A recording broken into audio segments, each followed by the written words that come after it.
Me and a friend felt like we were supposed to go on a 2-week visit into Iran, and had a great time, and fell in love with the country, fell in love with the people.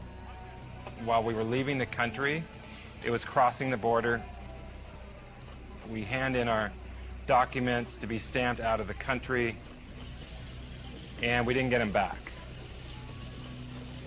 And it was about 6 hours later that they finally came back to us and said, there's a problem with your documents.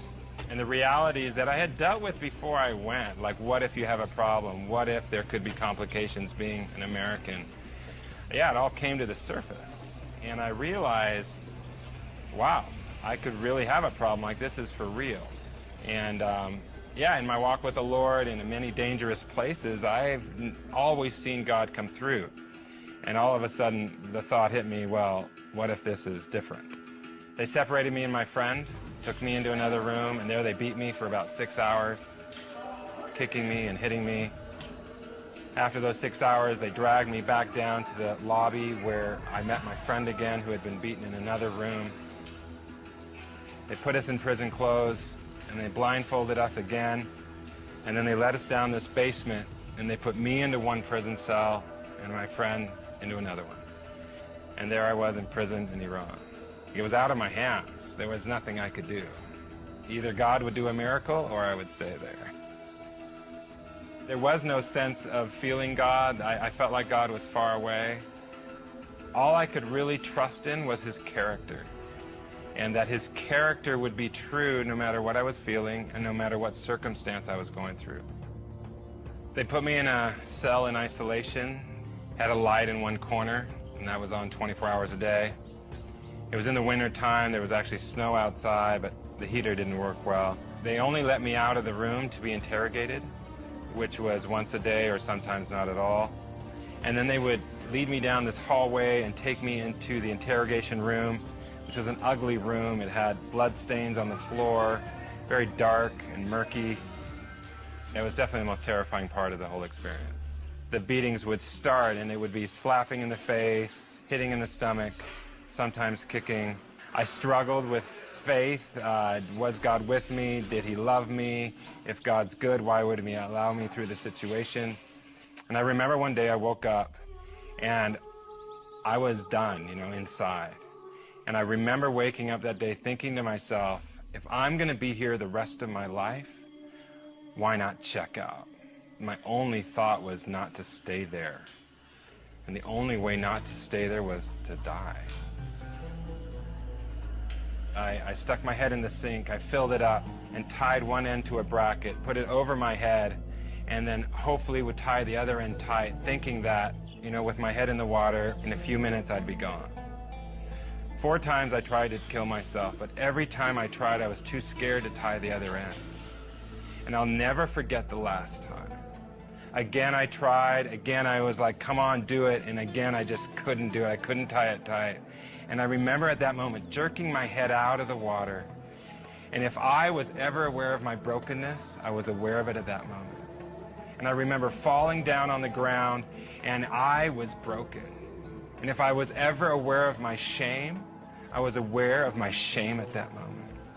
And I remember lying down on the ground. In that moment, all of a sudden, the room fills with this glorious light. And I turn around to see what's going on, and there is Jesus. And he's standing in front of me with this big grin and smile on his face. And it was at that lowest point that he met me. And he looks at me, and he stretches out his hands, and he puts them underneath me like this. And in the vision, as I see Jesus, he looks at me and says this. He says, Dan, I love you, and I promise to carry you through this time. And from that day until this day, I've never had those thoughts again. And that's who Jesus is. He meets us at our lowest, and he can rescue us from the depths of us, and he wants to give us life in the midst of the pain of life. And he meets us, and he loves us, and he wants to rescue us no matter what we're going through.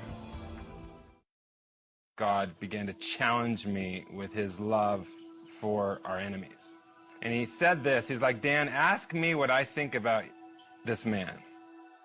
And he asked me the question about the man who was my interrogator, the man who beat me, the man who seemed to hate me the most.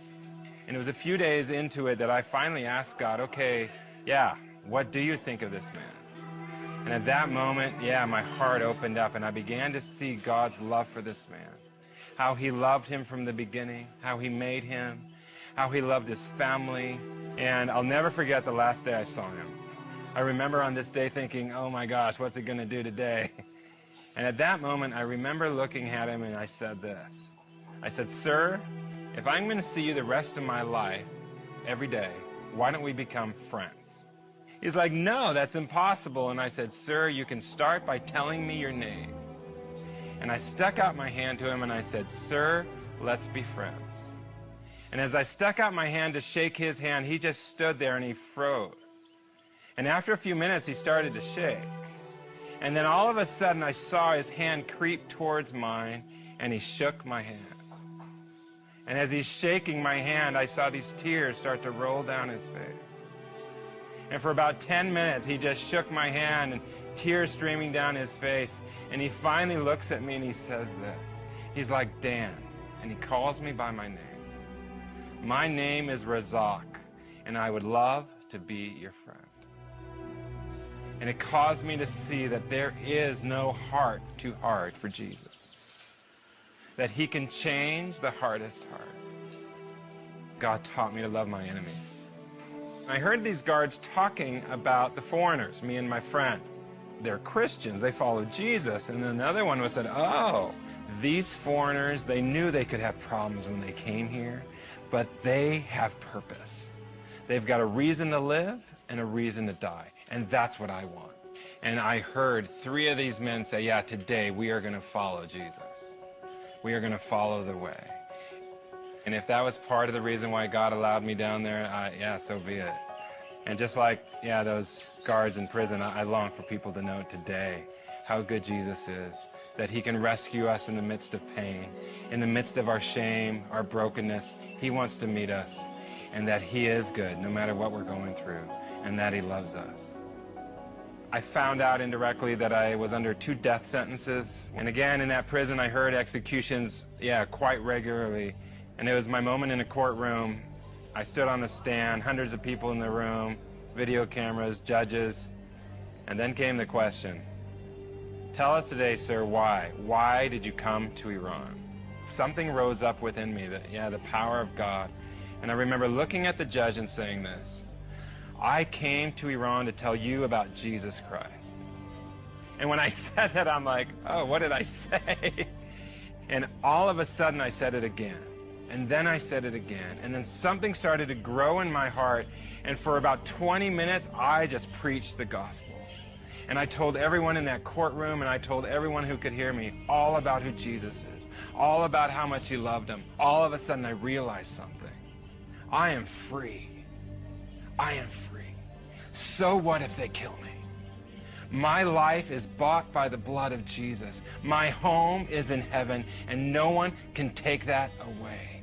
And I realized that in the midst of death itself, God gave me the grace to stand up and speak the truth. And in doing so, it brought freedom in my heart, knowing that this life isn't it. There is more, and I'm going home one day, and no one can take that away.